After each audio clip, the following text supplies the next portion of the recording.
Maligayang pagdating sa Movie Pinoy Recap Story. Sa video na ito, ay inyong matutunghayan, ang action drama thriller family mystery movie, na may pamagat na, The Vendetta.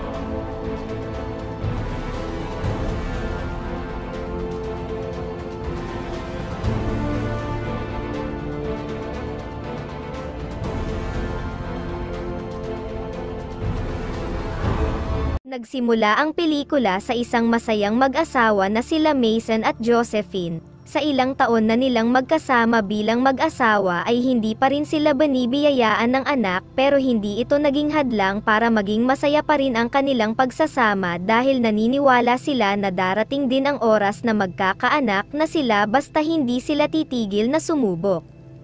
Kinahapunan nang pumasok na si Mason sa kanyang trabaho bilang isang pulis ay nakatanggap sila ng ulat na nasa isang lumang warehouse ang magkapatid na notorious at mapanganib na mga mobster na kanilang hinahanap na sila Dom at Griffin mula sa patong-patong na mga kaso na kanilang kinasasangkutan. Kasama ang kanyang partner na pulis na si Joel ay naging maaksyon agad ang tagpo pagkarating pa lang nila sa nasabing lokasyon. Matapos ang ilang segundo ng palitan ng putok ay mabilis nilang nasawata ang isa sa magkapatid na wanted. Dagling ginalugad ni Mason ang lugar para hanapin ang isa pang natitirang wanted na si Dom, pero hindi naging madali ang lahat dahil isa itong ubod ng laki at may malakas na pangangatawan na individual. Kaagad siyang napabagsak nito at inupakan ng walang humpay. Hindi naman sumuko si Mason at nakipagsabayan siya dito ng paglaban gamit ang mano-manong puwersa kahit pa mas nangingibabaw ang husay ng kalaban na ito. Bagaman hindi ganoon kagaling si Mason sa pakikipagbakbakan ay isa naman itong matalinong pulis kung saan nahulog ang mobster sa patibong na kanyang inihanda. Natatawa na lang si Mason dahil nagawa niyang maisahan ang malaking bulas na mobster. Dahil na-corner na nila ito ay wala nang nagawa pa ang mobster kung hindi sumuko na sa kanila. Habang nasa labas sila ay kaagad na tumawag si Mason sa kanyang asawa upang ibalita na ayos lang siya. Narinig ito ng hinuli nilang wanted na si Dom at sinabi sa kanya na maghintay lang siya sa kanyang gagawing paghihiganti dahil sisiguraduhin niya na magkikita pa sila sa lalong madaling panahon. Noong una ay napaisip siya ng malalim sa mga sinabing pagbabanta ni Dom, pero ipinahayag ni Joel na huwag na lang niyang pansinin pa ang mga sinabi ng mobster dahil tiyak na mabubulok na sa bilangguan ang mga ito.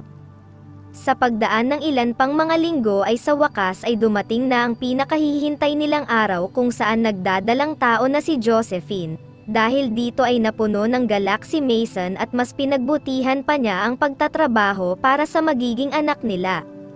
Subalit napawi ang lahat ng kasiyahan nang makatanggap siya ng balita na napawalang sala sa hukuman ang dalawang wanted na magkapatid dahil tila nabayaran ng mga ito ang hukom at ngayon ay malaya na muli sila. Walang nagawa si Mason kung hindi madismaya na lang sa naging resulta. Sa ilang saglit ay nakatanggap siya ng tawag mula sa kanilang bahay, pero ang sumagot sa kabilang linya ay si Dom. Walang kaalam-alam si Josephine na habang nasa banyo siya ay nasa loob na pala ng bahay nila ang kawatan na ito. Nagmadaling nagmaneho ng kotse pauwi si Mason para pigilan ang mga pwedeng mangyari sa kanyang pinakamamahal na asawa. Natataranta pa niyang tinawagan si Joel para humingi ng tulong, subalit tila huli na sila dahil kinuha na nito ang asawa niya at halin-hinang isinagawa ang kanyang paghihiganti. Hindi pa dito nakontento ang demonyong mobster dahil nang malaman na dinadala ni Josephine ang magiging anak nila ni Mason ay walang humpay niya itong inatake.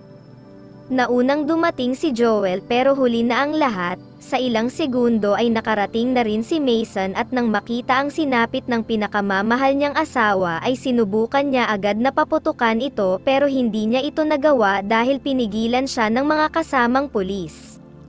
Nalugmok sa sobrang kalungkutan si Mason at hindi niya lubusang matanggap ang mga nangyari.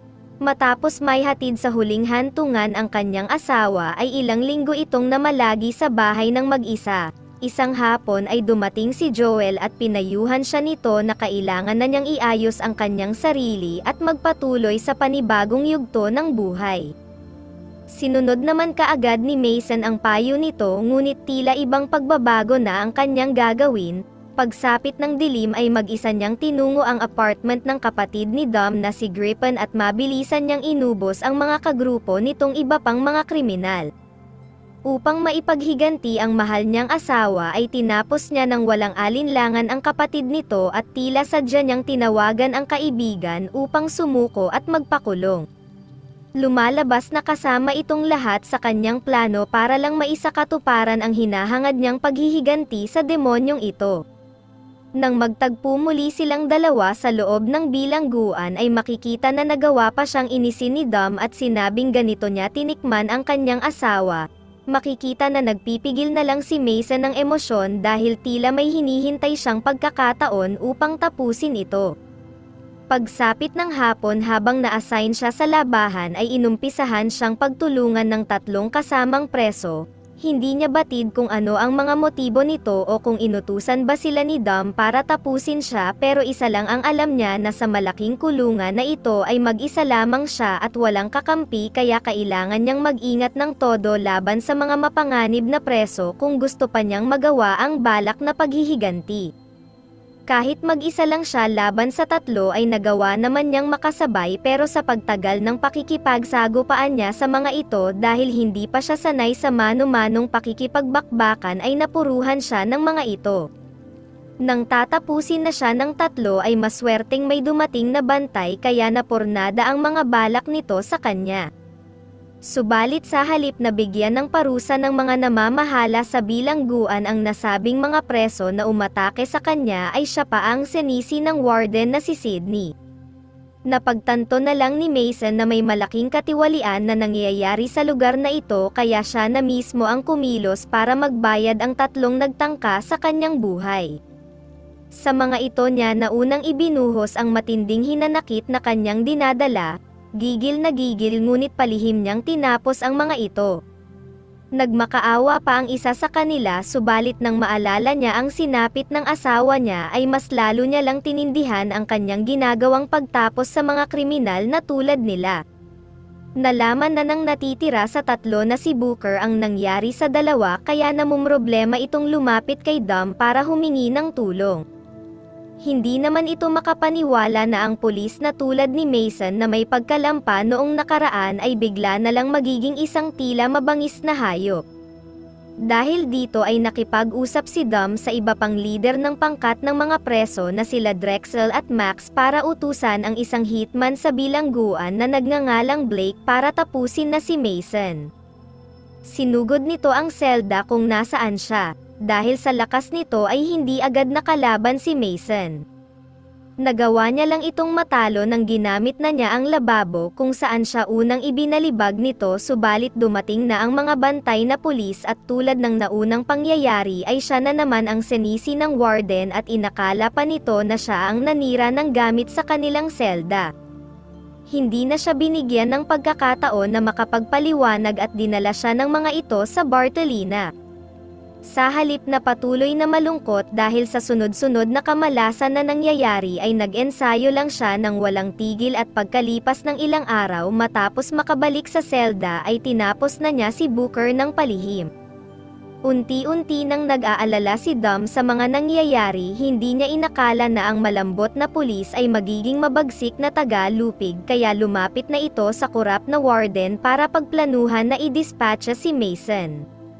Subalit hindi ito pumayag sa kagustuhan niya dahil ayon sa kanya na ang biglaang pagkawala ng dating pulis na si Mason ay magiging dahilan para mabuking ng kinauukulan ang korupsyon na kanilang ginagawa sa lugar na ito. Dahil dito ay napagplanuhan na lang nilang pagtulungan ito sa isang lihim na kwarto ng bilangguan. Nilinlang din nila ang kanyang kaibigan na si Joel at sinabing may nangyaring masama kay Mason para pumunta ito sa lugar kaagad.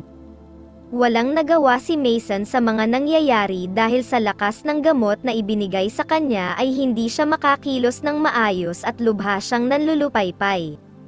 Pinagtulungan ng mga pinuno ng ibang pangkat na preso ang kanyang kaibigan na si Joel sa kanyang harapan subalit wala siyang magawa kahit gustuhin niyang tumulong dito. Matapos nito ay pinagbantaan ng mga korap na pulis si Joel na huwag magsumbong sa nangyari kung ayaw niyang maging katulad ni Mason na nawalan ng asawa at ikinulong din nila ulit si Mason pabalik sa Bartolina. Makalipas ang magdamag ay dinalaw siya ng korap na warden upang alukin na makipagtulungan na sa kanya tulad ng mga pinuno ng mga pangkat sa lugar na ito. Subalit tinanggihan ni Mason kaagad ang kanyang alok dahil ayon sa kanya ay siya na mismo ang tatapos sa katiwalian na kanilang ginagawa sa lugar na ito. Hindi naniwala ang warden na magagawa ito ni Mason kaya nagwalang bahala ito sa kanyang banta. Matapos makabalik sa normal na selda ay kaagad siyang kinausap ng matandang preso na kasama niya na si Julius. Sinabi nito may plano na ang buong pangkat nila Dom na tapusin siya kahit tutol pa ang warden. Dahil dito ay napagdesisyonan na niyang tapusin sa araw na ito ang lahat. Habang mag-isa ang pinuno ng isang pangkat na si Drexel ay mabilis itong sinugod ni Mason. Nagkaroon sila ng matinding pagtutuos kung saan noong una ay lumalamang ng konti si Mason hanggang sa dumating na ang iba pa nitong kagrupo. Sinubukan siyang pagtulungan subalit dahil sa pagpapalakas na kanyang ginawa sa loob ng ilang panahon ay walang kahirap-hirap niyang tinapos ang mga kasama nito at hindi nagtagal ay inihagis niya ang pinuno ng isang pangkat na kalaban sa isang korap na pulis. Dahil dito ay nakuha ng ibang preso ang armas nito at nagsimula ang malaking kaguluhan sa buong bilangguan. Sa wakas ay dumating na ang araw na kanyang pinakahihintay. Sinugod niya si Dom at nagtuos sila ng todo. Kahit ilang beses pa siyang bumagsak dahil sa lakas at laki nito ay tila hindi niya iniinda ang lahat at patuloy lang siyang bumabangon para maisakatuparan ang paghihiganti sa ginawa nito sa kanyang mahal na asawa. Nang unti-unti nang lumalamang si Mason ay dumating na ang warden sa gitna ng kaguluhan at mabilis na pinatamaan siya sa kanyang balikat. Ipinag-utos ng warden kay Dom na tapusin na siya subalit sinabi ni Mason na inalok siya nitong maging kapanalig bilang kapalit niya sa pagiging pinuno ng pangkat noong nakaraan na agad na ikinainis ni Dom kaya napunta ang atensyon nito sa balimbing na warden. Habang nagaganap ito sinubukan siyang kuyugin ng iba pang mga kamiyembro ng tinapos niyang pinuno ng pangkat kanina. Buong lakas siyang nakipagbakbakan sa mga ito kahit pagod na siya at sobrang nahihirapan dahil sa kanilang madaming bilang ay pinanghugutan niya ng lakas ang malaking hangarin na maipaghiganti ang nangyari sa kanyang mahal at sa magiging masayang pamilya sana nila. Lumapit din ang hitman noong nakaraang araw na si Blake kasama ang iba nitong mga kasamahan. Sinubukan din siyang pagtulungan ng mga ito subalit para ng isang mabangis na leon si Mason at hindi na nito iniinda pa ang natatanggap niyang mga atake sa kanila. Isa-isa niyang tinapos ang mga ito hanggang sa dumating sa punto na naubos na silang lahat. Lumapit din ang korap na pulis na siyang walang awang nanlinlang kay Joel kaya walang alinlangan din itong tinapos ni Mason. Sa pagtagal ng nangyayaring gulo mula sa pag-aaway-away ng iba't ibang pangkati ng mga preso sa lugar na ito ay dumating na sa punto na tila kakaunti na lang ang natira sa kanilang lahat kasama na dito sila Mason at ang demonyong kawatan na ito na siyang dahilan kung bakit nandirito siya. Nagkaroon muli silang dalawa ng matinding pagtutuos kung saan sa pagkakataong ito ay bigay todo ng ibinubuhos ni Mason ang lahat ng kanyang makakaya para tapusin ang malaking bulas na ito. Kagaya ng kanina ay paulit-ulit lang siyang bumagsak dahil sa lakas ni Dom pero nagmistulang manhid na mandirigma si Mason na hindi iniinda ang mga tinatanggap niyang atake dahil determinado talaga siyang hindi sumuko hanggat hindi niya natatapos ang kanyang plano noong una pa lang matapos niyang makapagdesisyon na magpakulong sa nasabing lugar. Nang magawa niya itong mapabagsak ay sinamantala na niya ang pagkakataon na paulanan ito ng sunod-sunod na atake. Magagawa na sana niya ang kanyang hinahangad na paghihiganti subalit nagkamalay na muli ang korap na warden at pinaputukan muli siya nito na naging dahilan para makabangon si Dom at magawa na namang makalamang sa kanilang sagupaan. Sinabi ni Dom na dito na nagtatapos ang lahat at pakikamusta na lang siya sa kanyang asawa at anak kapag nagkita silang muli.